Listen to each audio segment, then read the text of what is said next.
오늘 우리 창세기입니다. 창세기는 여러분 영적으로 우리에게 유익한 그런 본문들이 참 많습니다. 그리고 우리 신앙에 교훈을 주는 그런 본문들도 참 많이 있는 곳이 이 창세기입니다. 분량도 많지요. 여러분은 혹시 창세기 중에서 창세기에 나오는 이 본문들 중에서 어느 부분이 여러분 가장 중요하다라고 이렇게 생각을 하십니까? 창세기에서는 이 부분이 제일 중요한 것 같아라고 생각하시는 부분이 있을 거예요. 신학적인 관점 말고 신앙의 관점으로 봤을 때, 나의 신앙의 관점으로 봤을 때 많은 부분이 있겠죠. 내가 이 부분을 읽다가 하나님께 받은 은혜도 있고 또 이 부분처럼 공감이 되는 그런 부분들도 있을 거예요. 그런 부분들을 이렇게 접할 때 감동이 밀려오는, 또 하나님의 은혜를 이렇게 느끼게 되는 그런 본문들이 참 많이 있죠. 근데 오늘 우리가 읽은 이 본문은 여러분 신학적으로 볼 때 창세기에서 제일 중요한 부분입니다. 왜 이 부분이 제일 중요할까? 하나님께서 천지를 창조하신 부분도 있고 또 아브라함이 믿음의 길을 떠났던 부분도 있고 요셉이 하나님의 말씀을 따라서 살아갔던 부분도 있고 할 텐데 왜 하필 뱀이 나오는 이야기가 제일 중요한 부분일까라고 이렇게 생각하실 수도 있습니다. 그러나 여러분 신학적인 관점에서 이 부분을 꼭 짚고 넘어가야지만 됩니다. 그래야지만 창세기 전체를 이해할 수가 있기 때문에 이 본문이 제가 주장하는 것이 아니라 모든 성경학자들이 이 부분이 제일 중요하다라고 이렇게 말을 하고 있는 겁니다. 성경은 여러분 우리가 알다시피 하나님의 사랑이 가득 들어있는 그런 메시지입니다. 어떤 사랑의 메시지입니까, 여러분? 우리를 사랑하고 하나님과의 관계를 회복하고 또 하나님과의 관계를 유지해 나갈 수 있는 그 방법이 가득 적혀 있는 그런 이 하나님의 사랑이 담겨져 있는 그런 메시지다라고 우리는 그렇게 이 성경을 알고 있지요. 그리고 또한 성경에서는 왜 하나님의 백성들이 하나님과 멀어졌는지 그것도 말씀해주고 있습니다. 그리고 또한 그럼 멀어졌다면 어떻게 하면 그 하나님과의 멀어져 있던 그 하나님과의 관계를 다시 가까이 할 수 있느냐, 어떤 방법으로 그렇게 할 수 있느냐, 그것도 기록해 놓은 것이 하나님의 말씀입니다. 그래서 여러분 우리는 하나님의 말씀을 자꾸 묵상하고 상고하면서 말씀을 붙들고 살아가야 되는 이유가 바로 그겁니다. 오늘 본문은 되게 그런 것들과는 좀 거리가 먼 그런 본문 같은데 그럼 오늘 이 본문을 한번 살펴보도록 하겠습니다. 여러분들이 오늘 뱀에 대하여서 우리가 읽어봤어요. 여러분들은 뱀을 어떻게 생각하십니까? 여러분 뱀 좋아하십니까? 안 좋아합니까? 왜 안 좋아합니까? 뱀을 다 이미지가 좀 달라요, 여러분. 이미지가 남녀노소에 따라서 또 지역에 따라서 사람들에 따라서 뱀에 대한 이미지를 조금 이렇게 다르게 가지고 있어요. 젊은 여성분들은 징그럽다 이렇게 생각하죠, 그죠? 징그럽다, 징그럽다라고 이렇게 생각하지만 또 간혹 가다가 그걸 또 너무 귀여워해서 키우는 사람들도 있어요. 키우는 사람들 목에 이렇게 감고 이렇게 키우는 사람들도 있어요. 물론 독이 없겠지만, 독이 없는 것에 한하겠지만 그런 사람도 있어요. 또 어린이들은 뱀을 이렇게 보면 또 무섭다라고 이렇게 인식하기도 합니다. 또 젊은 사람들은 징그럽고 어린이들은 무섭고 건장한 남성들은 또 뱀을 보면 뭘 생각할까요, 여러분? 건장한 남성들은 이렇게 뱀을 보면 다른 생각을 또 할 수도 있어요, 그죠? 옛날에 80년대 때는 동남아로 여러분 보양 관광이라고 하는 걸 많이 떠났습니다. 보양 관광, 보신 관광이라고 해서 그런 걸 떠났을 때가 많죠. 그럼 그곳에 가서 동남아 가서 먹고 돌아오는 게 뭐가 있습니까? 뱀, 곰 발바닥, 원숭이 골 이런 거 아주 우리가 생각하기엔 혐오스러운 것인데 그런 것들을 먹고 이렇게 돌아오는 사람들이 있죠. 그걸 좋게 생각하지 않으면 먹지 못하겠죠. 또 저는 특별한 경험을 또 해본 적이 있어요. 신방을 이렇게 가보면 담금주를 이렇게 담아 놓으신 분들이 간혹 있어요. 우리 교회는 없어요. 우리 교회는 없는데 담금주를 이렇게 한두 개를 아니고 한두 개가 아니고 여러 개를 이렇게 종류별로 다양하게 종류를 이렇게 담궈 두셨는데 그 노봉방이라고 하는 거 있죠.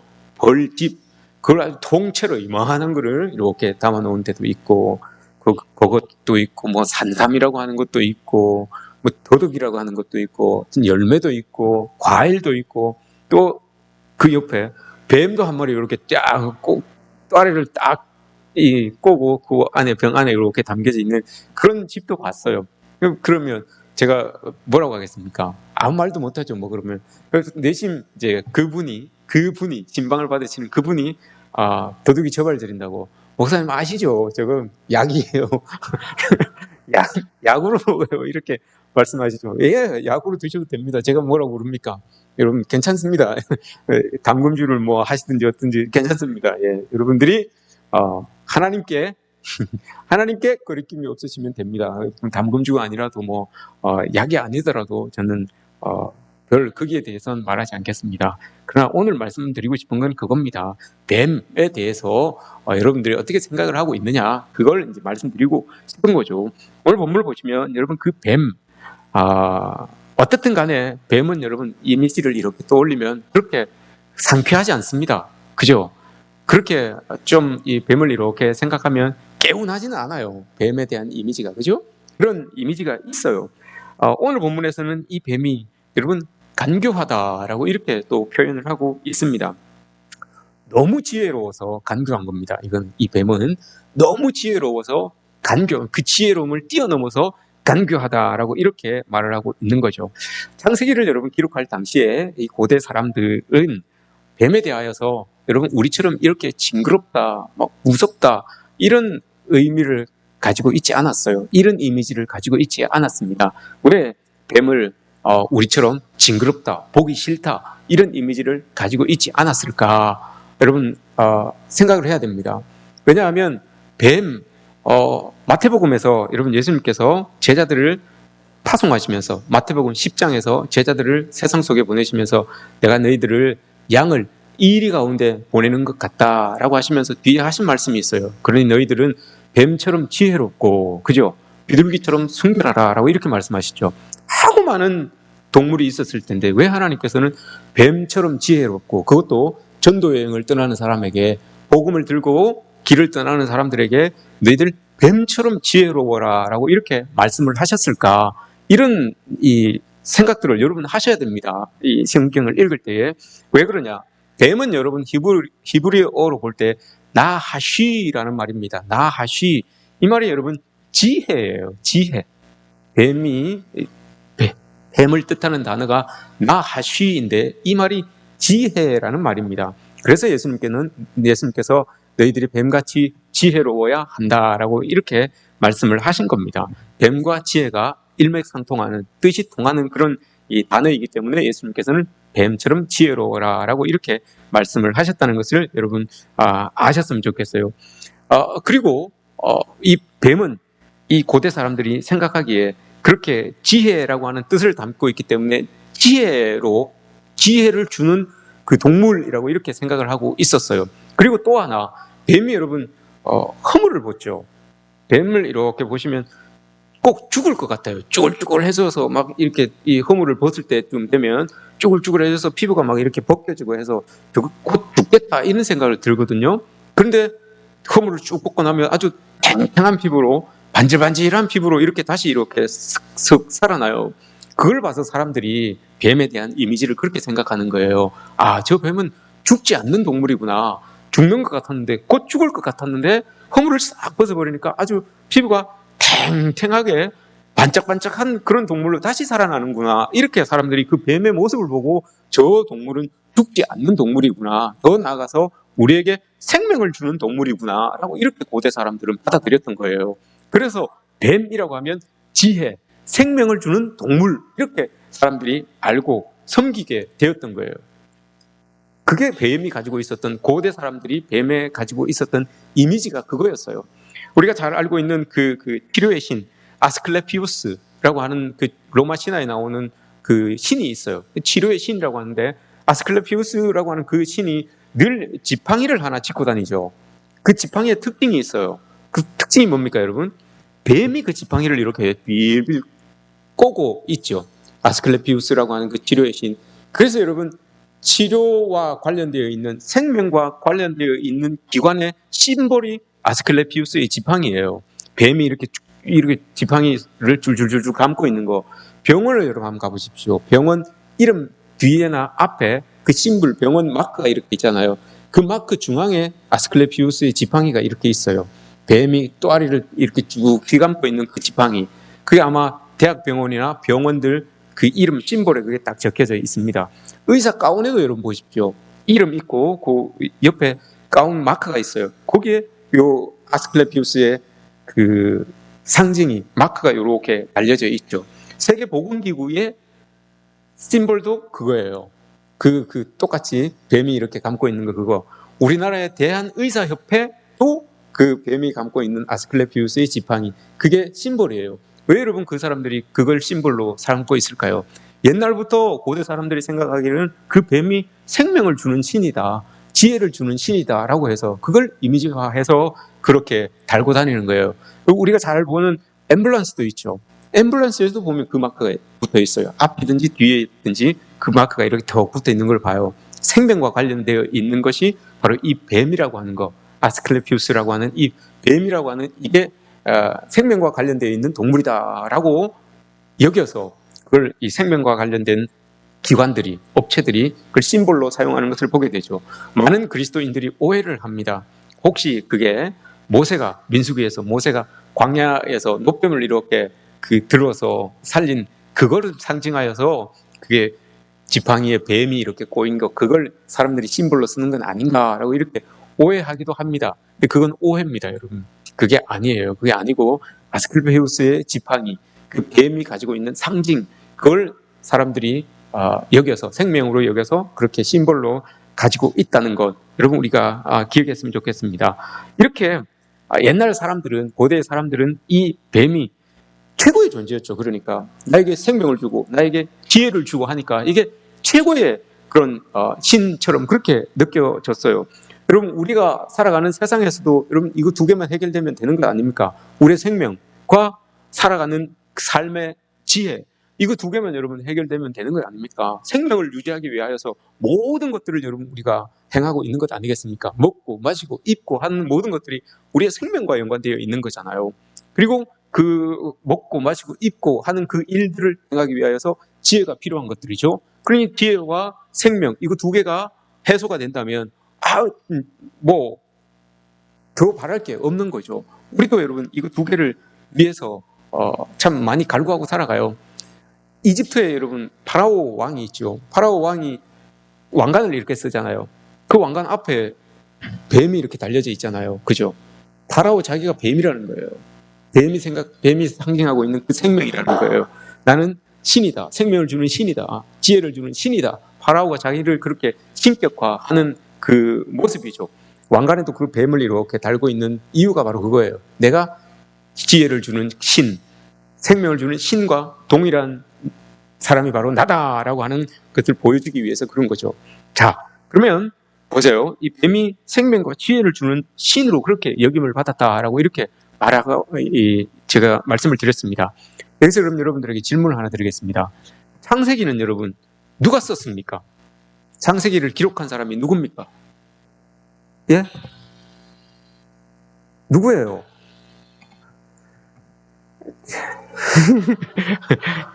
다 아시죠? 예, 하나님께서 지혜를 주셔서 그죠? 하나님의 마음을 모세가 썼죠. 그럼 여러분 모세가 썼어요, 그죠? 모세가 언제 썼습니까? 모세가 언제 썼어요? 모세가 살아있을 때 썼겠죠.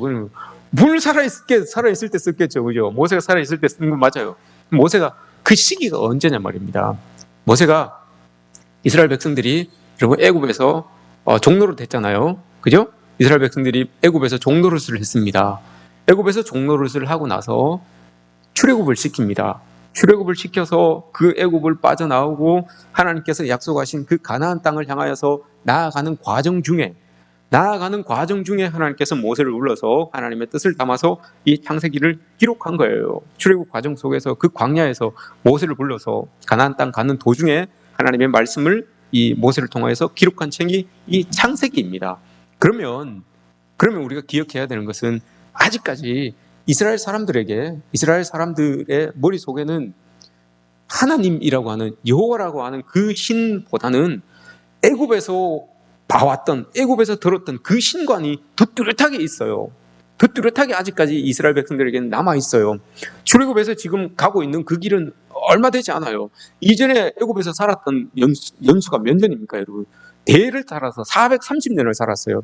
여러분, 우리가 일제강점기 30년을 지냈다고 하지만, 30몇 년을 지냈다고 하지만, 그 30몇 년 동안도 여러분, 우리가 많이 일본화된 것들이 많아요. 우리의 언어 생활이나 모든 어떤 양식이나 삶의 양식이나 이런 것들을 봤을 때 일본화된 것들이 참 많잖아요. 우리가 무의식적으로 툭툭 튀어나오는 그런 일본식화되어 있는 것들이 참 많아요. 그런데 여러분, 30년, 40년을 그렇게 일본에 지배하여서 살았는데도 우리의 의식이 그 정도라면 430년을 여러분 애굽에서 살았다면 아마 이스라엘 백성들은 거의 다 애굽화되어 있었을 거예요. 아마 이스라엘 민족이라는 그 민족성 이거 하나 빼고는 모든 것들이 다 애국화되어 있었을 거예요. 그런 상황에서 지금 이 이스라엘 백성들을 이 모세가 끌어내고 있는 거예요. 이집트에서 끌어내고 있는 겁니다. 그 사람들을 향하여서 모세가 지금 말하고 있는 거예요. 하나님이 지금 말하고 있는 거예요. 오늘 말씀이 그거잖아요. 그런데 뱀은 이렇게 이야기를 해요. 그런데 뱀은 왜 그런데 뱀은이라고 이렇게 말하겠습니까? 이 이스라엘 백성들 머릿속에는 애국화되어 있는 그 양식들이 있기 때문에 애굽에서 자기들이 섬겼던 그 뱀, 생명을 주고 지혜를 준다고 하는 그 뱀을 그렇게 생각하고 있었던 거예요. 다른 우상들도 마찬가지겠죠. 그러나 특별히 오늘 하나님께서 말씀하시는 이 뱀은 말씀하시면서 뒤에 말씀하세요. 여호와 하나님이 지으신 들짐승밖에 되지 않는다. 얘들아, 너희들이 그렇게 생명의 신이라고 지혜의 신이라고 추앙하고 있는 그 뱀은 아무것도 아니다. 사실 아무것도 아니다. 그거 하나님이 지으신 창조물밖에 안 된다. 피조물밖에 안 된다. 들짐승밖에 되지 않는다라고 이렇게 말씀하시는 거예요.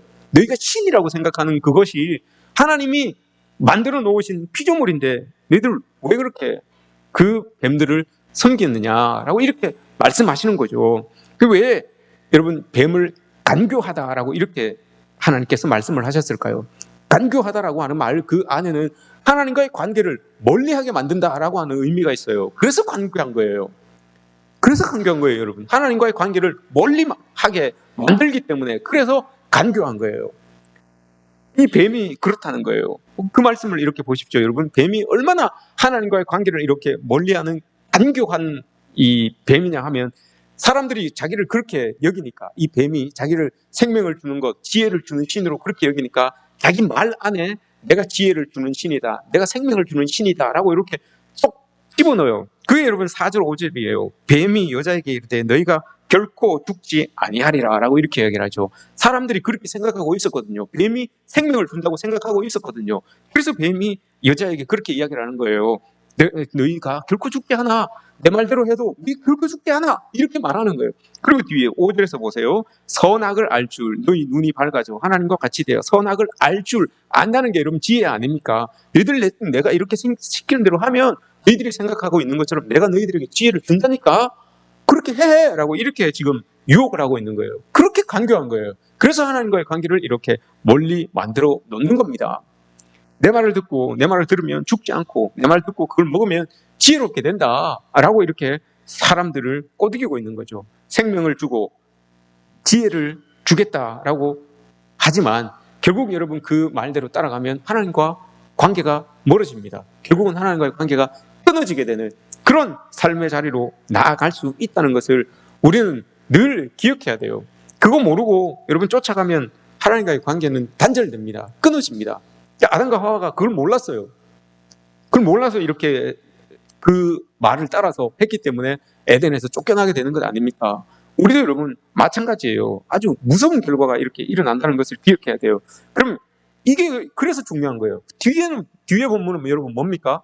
그 뱀의 말을 따라가지 않은 사람들, 하나님의 말씀을 따라서 살아간 사람들의 내용이 4대 족장으로 나오는 거잖아요. 아브라함, 이삭, 야곱, 요셉. 그 4대 족장의 내용이 그거예요. 하나님의 말씀 따라 세상의 유혹을 따라서 뱀처럼 유혹하는 그 세상의 유혹을 따라서 간 게 아니라 하나님의 말씀을 따라서 살아간 아브라함, 이삭, 야곱, 요셉의 내용이 그 뒤에 창세기 뒤에 쭉 나오는 거잖아요. 노아도 마찬가지잖아요. 노아도 의인이에요. 왜 의인입니까? 하나님의 말씀을 따라서 살았기 때문에 의인이라고 칭함을 받은 사람이에요.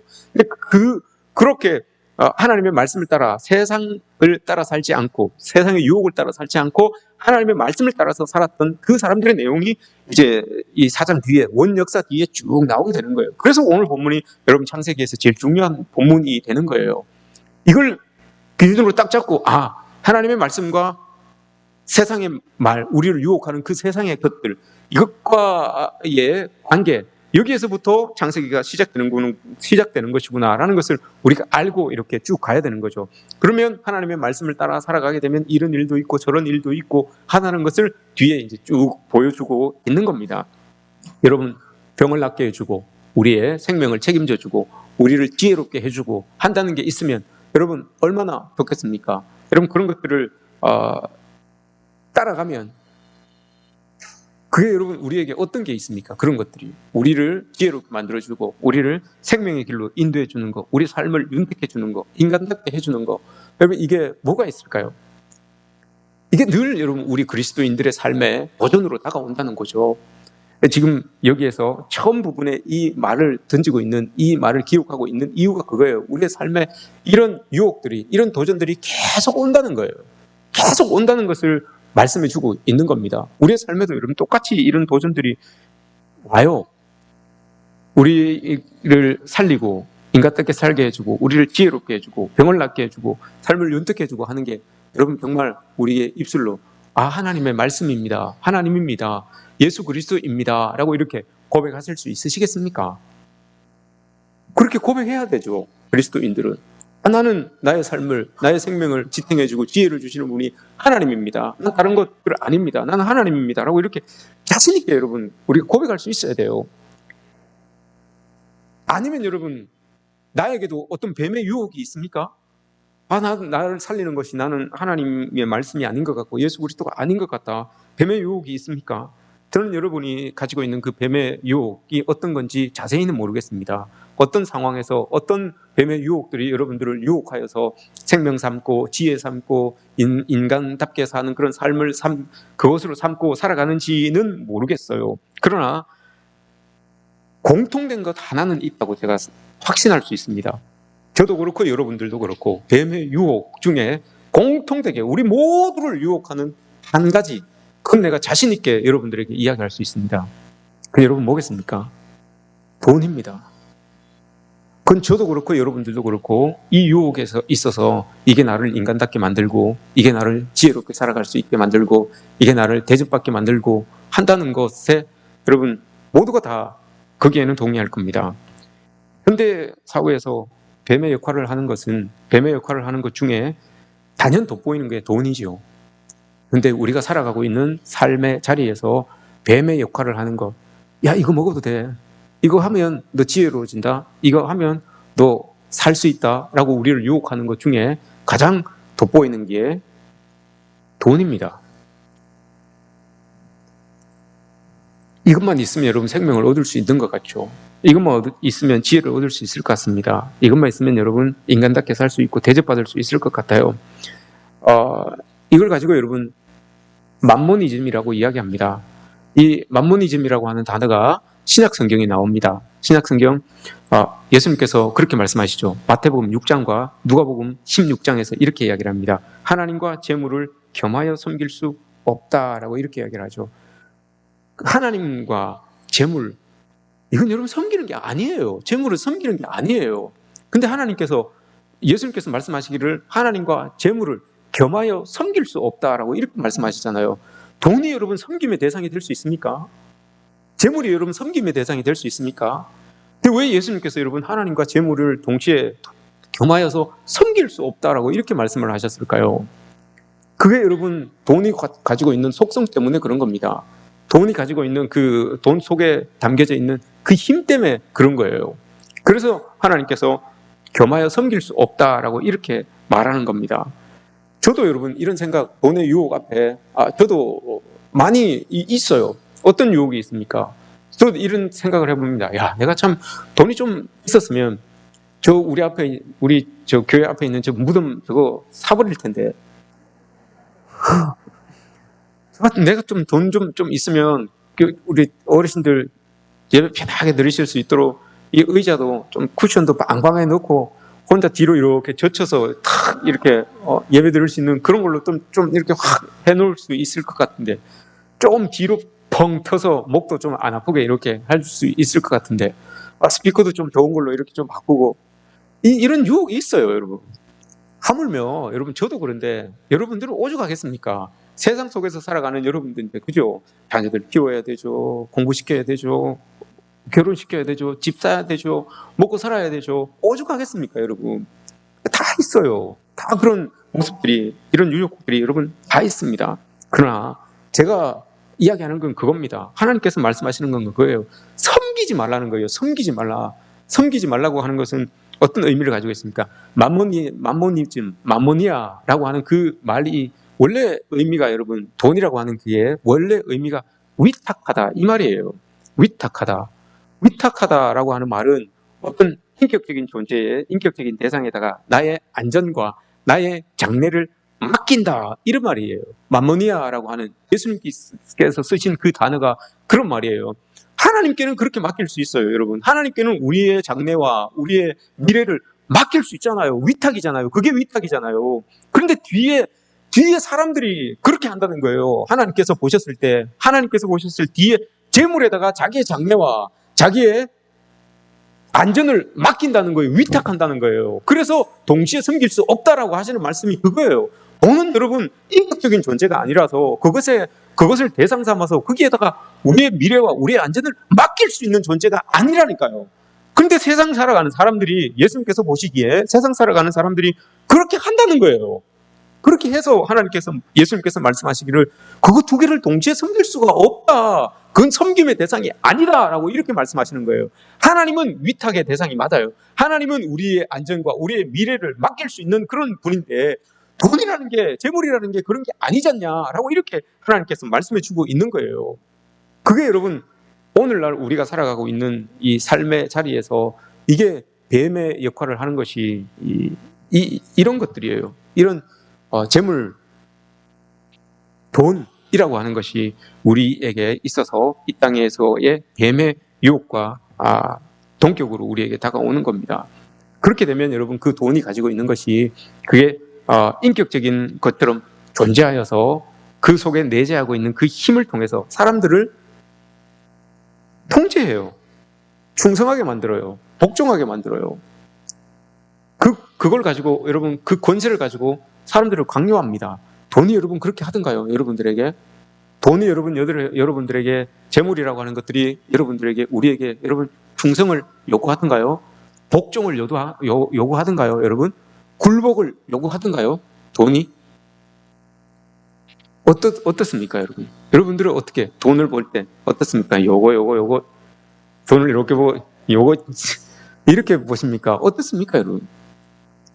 근데 예수님께서는 그렇게 말씀하세요, 여러분. 예수님께서 그 돈이라고 하는 것이 우리에게 순종을 요구하고 우리에게 복종을 요구하고 우리에게, 여러분, 그 유혹이, 돈이라고 하는 그것이 여러분 우리에게 그런 충성을 요구한대요. 복종을 요구한대요. 여러분 맞습니까? 맞지요. 여러분. 돈이 우리에게 충성을 요구해요. 복종을 요구합니다, 여러분. 어떻게 요구합니까? 내일 특권인데 2배 줍니다. 내일 밤샘 하면 5배 줍니다. 오늘은 일당 30만 원 줍니다. 그런데 주일이에요. 근데 예배를 드려야 됩니다. 그런데 하나님의 사람으로서 이렇게 해야 돼요. 저렇게 해야 돼요. 이렇게 살아가야 돼요. 저렇게 살아가야 돼요. 근데 하나님은 이렇게 해야 되는데 그거 어기고 이렇게 하면 제가 3배 줍니다. 제가 4개 줍니다. 5배 줍니다. 이렇게 하면 여러분, 그게 여러분 돈이라고 하는 것이, 재물이라고 하는 것이 겸하여 섬길 수 없는 그것이 여러분 우리로 하여금 우리의 마음을 뺏어가서 겸하여 섬기게 해요. 그래서 예수님께서 말씀하시는 거예요. 그리고 나서 그 말씀 저 뒤쪽에 가면 예수님께서 뭐라고 하시는지 아세요, 여러분? 어떤 말씀을 하시는지 마태복음 12장에서 그렇게 이야기를 하죠. 독사의 자식들아 라고 이렇게 말씀하시죠. 독사의 자식들아 라고 이렇게 말씀하세요. 왜 독사의 자식들아 라고 이렇게 말씀하실까요? 그 독사의 자식들아 라고 하는 그 말씀 본문 앞뒤를 읽어보시면 그렇게 살지 않는다는 거예요. 하나님의 백성들이 그렇게 살지 않는다는 거예요. 하나님의 사람답지 않게 산다는 거예요. 하나님의 사람답게, 선한 사람은 선한 걸 내야 되고 선한 열매를 맺어야 되는데 그렇게 살지 않는다는 거예요. 왜 그렇습니까, 여러분? 마음을 뺏긴다는 거예요. 유혹에 뺏긴다는 거예요. 자꾸 딴 것에 마음을 뺏겨서 정말 오늘 3장에서 이야기한 것처럼 뱀의 유혹에 넘어가서 사는 사람이니까 독사의 자식이라고 이렇게 이야기를 해요. 뱀의 유혹에 넘어가서 사니까 독사의 자식들아 라고 이렇게 이야기를 해요. 그래서 선한 사람이면 선한 걸 내야지. 그래 선한 말도 하고 선한 행동도 하고 선한 열매도 맺는 거 아니냐라고 이렇게 말씀하세요. 참 마태복음 12장에서 독사의 자식들아 라고 이렇게 말씀하시면서 예수님께서 그렇게 말씀하신 이유는 그거예요. 오늘 이 유혹에 넘어져서 살아가는 사람들처럼 다른 것들로 생명을 삼고 다른 것들로 지혜를 삼고 그렇게 하나님의 사람처럼 하나님으로 생명을 삼는 사람처럼 그렇게 살아가지 않는다는 거예요. 그렇게 사는 모습이 안 보인다는 거예요. 그래서 예수님께서 독사의 자식들아 라고 이렇게 호되게 혼을 내시는 이유가 바로 그거예요. 너희들이 하나님을 믿는 사람들이라면, 특별히 바리새인들을 향하여서 너희들이 하나님을 믿는 사람들이라면 그 안에 있는 하나님으로 사는 사람의 모습을 세상 속에 드러내면서 세상 속에 그렇게 살아가야 되는데 너희들은 하나님을 믿는 사람이라고 이야기를 하면서 다른 세상의 유혹에 넘어져서 살아가는, 다른 세상의 유혹에 빠져서 살아가는 그런 모습들이 너희들에게서 나타나는데 너희들이 어떻게 하나님의 사람들이라고 할 수 있느냐. 그러면서 독사의 자식들이라고 하는 말이 나오게 되는 겁니다. 여러분, 우리가 유혹에 넘어져서 살면 하나님으로 생명을 삼고 지혜로 삼고 살아가지 않는 사람들이라면 우리도 여러분 예수님의 이 말씀 앞에서 자유로울 수 있는 사람들이 없어요. 우리도 늘 세상에서 여러분 유혹당하면서 살아가잖아요. 그것으로 나의 생명을 삼고 그것으로 나의 지혜를 삼고 그것으로 나의 어떤 힘을 삼고 살아가려고 하는 그런 노력들이 여러분 우리에게도 있어요. 이런 모습들이 여러분 우리 모두에게 있다는 것을 우리는 고백하지 않을 수가 없습니다. 여러분, 제가 돈 벌지 말라는 말이 아닙니다, 여러분. 여러분들이 그냥 일손 놓고 그냥 손가락 빨아라는 말이 아니에요. 열심히 사서 하나님께서 여러분 이 성경책에서 말씀하시는 게 기복신앙, 이게 나쁘다고 하죠. 여러분, 기복신앙이 나쁜 이유가 따로 있어요. 그건 나중에 제가 한번 설교를 하겠지만 하나님께서는 여러분 우리에게 기본적으로 복을 허락하셨어요. 복을 구하셔야 돼요. 복을 구하고 살아가야 되는 거예요. 조현삼 목사님이라고 있어요. 그분이 감자탕 교회 목사님이신데 이런 말씀을 하셨어요. 복, 일, 밥, 쉼, 이런 책이 있어요. 그분이 쓴 책인데 복, 일, 밥, 쉼이라는 말이 있어요. 그 책이에요. 하나님께서 우리에게 복을 주셨습니다. 그러니 우리는 복을 구하면서 살아가야 됩니다.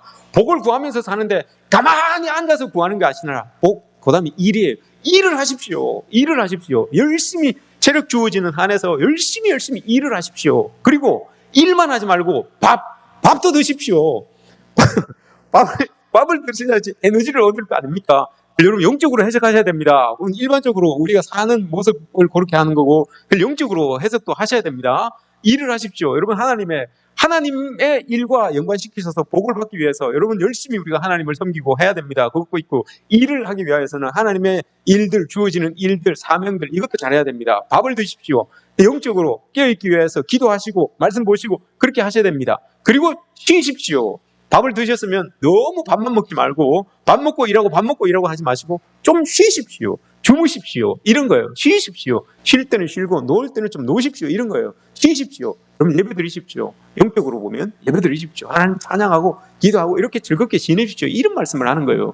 그럼 복이라고 하는 것이 우리에게 주어진, 하나님은 여러분 우리에게 1차적으로 복을 허락하셨어요. 기억하십시오, 여러분. 그 다음 뭐라고요? 일, 밥, 쉼. 가운으로 적어 놓으세요. 집에 가셔서. 아니면 핸드폰 푸사로 바꾸시든지. 자꾸 헷갈리면 일, 밥, 쉼. 이렇게 바꾸십시오. 이렇게. 이게 복을 여러분 구하는 거예요. 우리가 여러분 잘 살지 말라는 게 아니에요. 잘 살지 말라는 게 아니에요. 돈을 벌지 말라는 게 아니에요, 여러분. 복 많이 받으셔야 돼요. 저는 여러분들을 위해서 늘 기도해요. 복 받기를 기도해요. 잘 되기를 기도해요. 여러분들이 사업도 번창하기를 기도해요. 그렇게 기도하고 있어요. 그러니까 다 잘 돼야 돼요, 여러분. 잘 돼야 되는데 걱정하는 것은 그거라는 거죠. 오늘 본문처럼 그게 하나님을 멀리 만드는 유혹이 되어서는 안 된다는 겁니다. 하나님과 멀게 만들어지는 그런 유혹이 되어서는 안 된다는 거예요. 여러분, 많은 것 가지고 이 성경 잠언 16장에도 그러죠. 맨날 소고기 먹는 것보다 육선이 가득한 그런 이 자리를 만드는 식탁을 남겨놓고 마련해놓고 맨날 싸우는 집안보다는 뭐라고요? 마른 떡 한 조각 먹으면서 너 먹자, 나 먹자, 그래 같이 먹자, 이렇게 축복하는 그 집이 더 좋다 그러잖아요. 그죠? 복 받는 게 맞아요, 여러분. 우리가 복 받는 게 맞아요. 잘 되는 게 맞아요. 여러분 다 잘 되셔야 됩니다. 부자 되는 게 맞아요. 다 잘 되셔야 돼요. 그러나 그것으로 인하여서, 나를 복되게 만드는 그것으로 인하여서 유혹은 당하지 말라는 겁니다.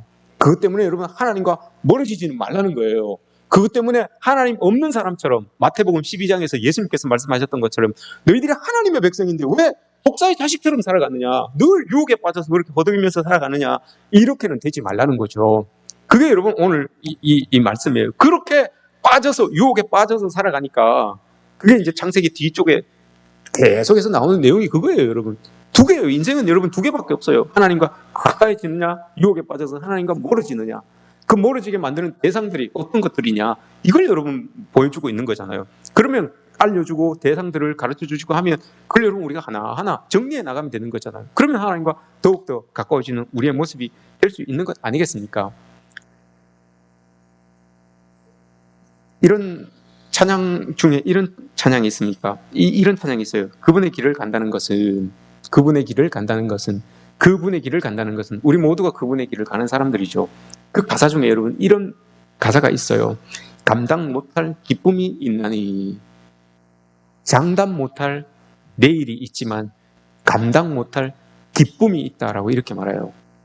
여러분 장담 못해요. 내가 내일 일을, 앞으로 일을 장담 못해요. 하나님은 장담하실 수 있어요. 그러나 나는 장담 못해요. 그러나 여러분 그 길을 가게 되면 감당 못할 기쁨이 있다는 거예요. 하나님의 길이 여러분 이런 거예요. 하나님의 백성들의 삶이 여러분 이런 거죠. 내가 장담은 못해요. 믿음은 있고 신앙은 있지만 가서 확실하다는 장담은 못해요. 장담은 못해요. 그러나 믿음 가지고 가는 거예요. 신앙 가지고 가는 거예요. 그러면 가보니까 감당 못할 기쁨이 주어지는 거예요.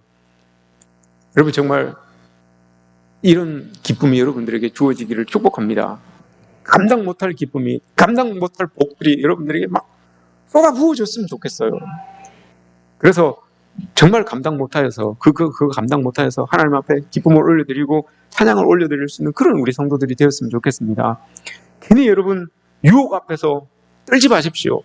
내가 이거 할까 저거 할까, 유혹 앞에서 그럼 좀 담대해지십시오. 좀 담대해집시다. 저도 마찬가지고 좀 담대해집시다. 그것 때문에 여러분 이거 내가 어떻게 할까, 에이 그만. 좀 담대해져야 돼요. 우리 믿음 안에서 좀 담대해져야 됩니다. 그래야지만 하나님께서 부으시는 이 큰 은혜를, 큰 복을 우리가 다 받아 누릴 수가 있습니다.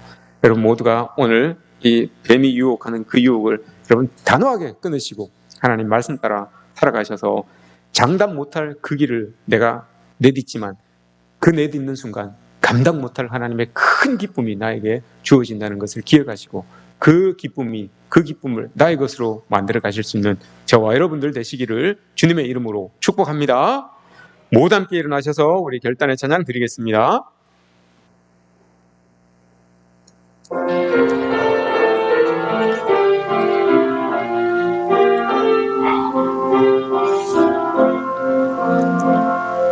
이 말씀 따라 사는 동안 지치지 않게 하시고, 이 말씀 따라 사는 동안 주님 나라 이루소서.